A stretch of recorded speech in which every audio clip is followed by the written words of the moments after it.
ശ്രീ പാർവതി ദേവിയുടെ തിരുനട തുറന്നു. തിരുവൈരാണിക്കുളത്തേക്ക് ഭക്തജനപ്രവാഹം. നടതുറപ്പ് ഉത്സവത്തിന് മുന്നോടിയായി നടന്ന തിരുവാഭരണ ഘോഷയാത്രയിൽ പങ്കെടുത്തത് അനേകം ഭക്തജനങ്ങൾ. അകവൂർ, വെടിയൂർ, വെൺമണി മനകളിൽ നിന്നുള്ള ഊരാൺമക്കാർ എത്തിയില്ലേ എന്ന് പുഷ്പിണിയുടെ ചോദ്യം. ഊവെന്ന് 3 വട്ടം മറുപടി. ഉടൻ തന്നെ ഉത്സവ നടത്തിപ്പ് അവകാശം എന്നോണം താക്കോൽക്കൂട്ടം സമുദായ തിരുമേനിക്ക് നൽകി. നട തുറക്കാൻ ബ്രാഹ്മണിയമ്മ 3 വട്ടം വിളിച്ചു പറഞ്ഞു. ഇതോടെ 1 വർഷക്കാലത്തെ കാത്തിരിപ്പിന് വിരാമമിട്ട് ശ്രീ പാർവതി ദേവിയുടെ തിരുനട തുറന്നു.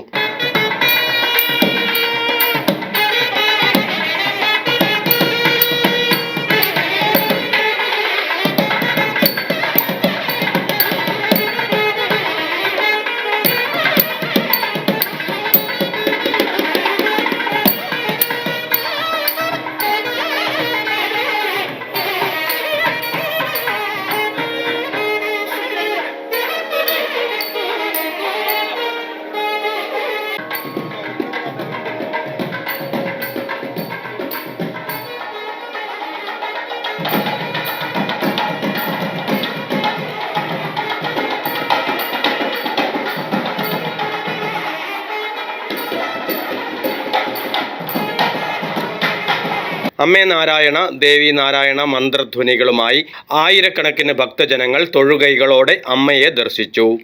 ഇനി 12 ദിവസക്കാലം തിരുവൈരാണിക്കുളത്ത് പാർവതി ദേവിയെ ദർശിക്കുവാൻ ഭക്തർക്ക് അവസരം ഒരുങ്ങും. നാടിൻ്റെ നാനാഭാഗങ്ങളിൽ നിന്നുമായി ലക്ഷക്കണക്കിന് ഭക്തജനങ്ങളാണ് തിരുവൈരാണിക്കുളത്തേക്ക് 12 ദിവസം കൊണ്ട് ഒഴുകിയെത്തുന്നത്. നടതുറപ്പ് ഉത്സവത്തിൻ്റെ മുന്നോടിയായി നടന്ന തിരുവാഭരണ ഘോഷയാത്ര ശ്രദ്ധേയമായി.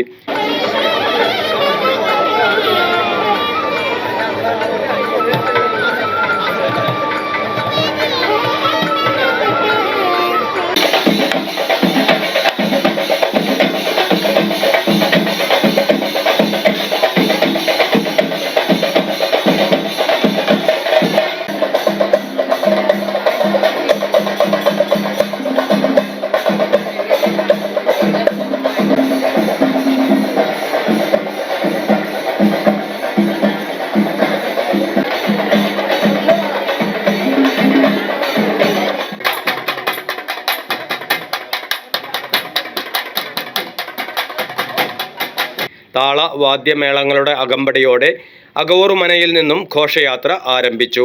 ശ്രീരാമമൂർത്തി ക്ഷേത്രത്തിലെ കെടാവിളക്കിൽ നിന്ന് കൊളുത്തിയ ദീപവും തിരുവാഭരണങ്ങളും മനയിലെ കാരണവർ ക്ഷേത്ര ട്രസ്റ്റ് ഭാരവാഹികൾക്ക് കൈമാറി. തുടർന്ന് പ്രത്യേകം അലങ്കരിച്ച രഥത്തിൽ ദീപം പകർന്ന് തിരുവാഭരണങ്ങൾ പ്രതിഷ്ഠിച്ചു.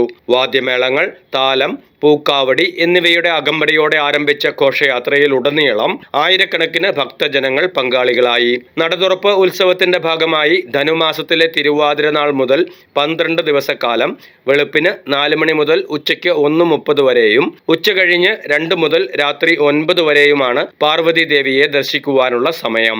വർഷത്തിൽ ഈ 12 ദിവസം മാത്രമേ പാർവതി ദേവിയെ ദർശിക്കാനാകൂ എന്നതാണ് ഇവിടുത്തെ പ്രത്യേകത. ഒരേ ശ്രീകോവിലിൽ പുറംതിരിഞ്ഞ് എതിർദിശയിൽ ദർശനമൊരുക്കിയാണ് മഹാദേവനും പാർവതി ദേവിയും ഇവിടെ കുടികൊള്ളുന്നത്. മംഗല്യവരദായിനിയായ ശ്രീ പാർവതി ദേവിയെ ദർശിക്കുവാൻ സ്ത്രീകളാണ് കൂടുതലും ഇവിടേക്ക് എത്തുന്നത്. അതിനാൽ സ്ത്രീകളുടെ ശബരിമല എന്നറിയപ്പെടുന്ന ക്ഷേത്ര സങ്കേതമാണ് Thiruvairanikkulam. News desk, media city, Perumbavoor.